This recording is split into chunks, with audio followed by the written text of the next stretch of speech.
when I started thinking after the class, I'm like, what pain have I felt? What pain in the marketplace? So I was literally just off the boat back from my mission. And so I started to think about receiving letters on my mission. I served in Honduras, and it took 3 weeks to get letters. And I think it's probably very similar now in terms of serving in a foreign country and waiting to get letters. And so anyway, I had no clue, why does it take 3 weeks to get letters to Honduras? And so I went and I researched, and I found out that it only takes a couple of days to get letters to Honduras if you send it through normal mail. But if you use the church's pouch mail department, it just takes forever. And so I'm like, well, there's got to be something weird going on here. So I went up and I talked to the pouch mail department, and I asked him, what is it that's taking so long to get these letters out? And they said, well, see, this is what happens. And they brought me in and they showed me this huge vat of letters that come in. And they're like, yeah, the letters all come in here. If they get here by Thursday, then the next Tuesday, we need 4 or 5 days to sort all these letters and get them into mission, bundles by mission. And if we can get them all into bundles by mission by Tuesday, then we send out a FedEx or a UPS package of letters to the various missions. Which takes another 2 to 3 days to get to the mission. And then it sits in the mission office for a week, usually, before it gets circulated out to all the missionaries. So anyway, I was thinking about it. So if you live in Florida and you send a letter on Monday and it doesn't make it to the pouch mail department by Thursday, then it won't go out for another 10 days to even go to the mission. So anyway, it's just the system was completely flawed and broken, and it was all because the church didn't have a mail sorter. And so anyway, I thought, well, hey, I can become the church's mail sorter. And so essentially, I launched this website, and it was a brilliant business idea, right? Because I thought, if I can get people to come to my website, I'll let them submit their letters for free. And I'm going to print these letters off for free. I'm going to put them in envelopes for free. And I'm going to drive them up to Salt Lake for free and drop them off. And man, I'm going to get rich. This is going to be an awesome idea. And so anyway, today you'll probably hear a few things that you shouldn't do. So when you start a business, try to come up with a revenue model for your business. There's countless numbers of web businesses that have started with no revenue model, and they end up tanking. So anyway, long story short, we came up with this process where people could write their letters on Sunday night. We'd print them off in order by mission, give them to the pouch department in order by mission, so they didn't have to sort them, right? And by Tuesday, they'd get them in those packages, and on Thursday, they'd get to the mission home. So we shaved off almost a week of that latency in getting letters out. We also opened up a service where you could write missionaries in the MTC.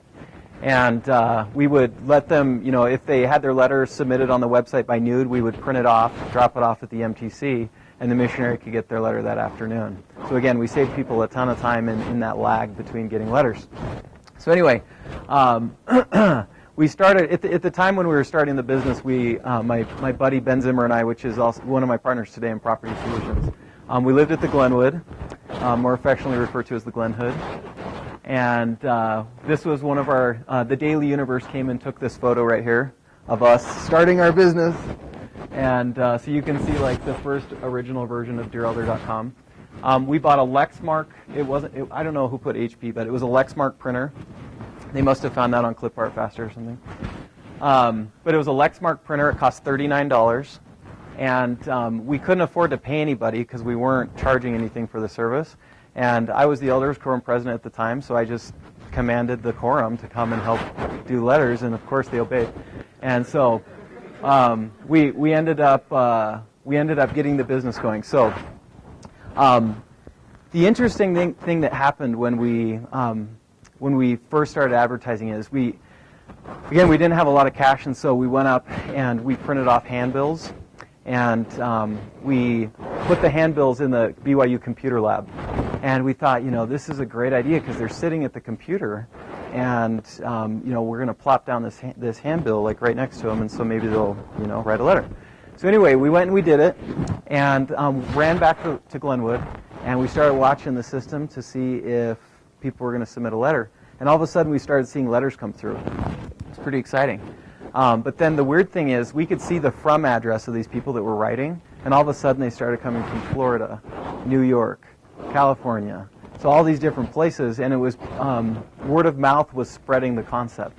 So that was the best thing that ever happened to Dear Elder, is that we didn't have to spend a lot of money to market the business because it just spread by word of mouth. Today somebody mentioned that, their mom was saying, hey, you got to write people on Dear Elder. I mean, people put it in their ward bulletins, completely unsolicited from us, but the business kind of just took off and grew on its own, which is fantastic. We did receive a request shortly thereafter of dropping these handbills off not to flyer the computer labs anymore at BYU. So what did we do but started to flyer the parking lots, right? So that lasted about a week. And then we were asked not to do that anymore. And so we got this really great idea that we could print off these 10-foot vinyl signs, advertisements for Dear Elder, and we could smuggle them into the football games. And every time BYU scored a touchdown, we'd unravel it and shake it up in the stands. And we'd get 65,000 people that would see these signs, right? That didn't last long either. So we started doing, we called up the Daily Universe, KBYU. They were all more than interested in coming and covering this neat little startup. We actually decided to pay and put mouse pads in the computer labs on campus, and so it was legit on that one. And so we got the word out even more. We started putting up billboards once the revenue started coming in, and then lastly we decided to make a TV commercial. And this is big time, right? TV commercial. And so we were going to run it during LDS General Conference. And let me see if I can pull this up here.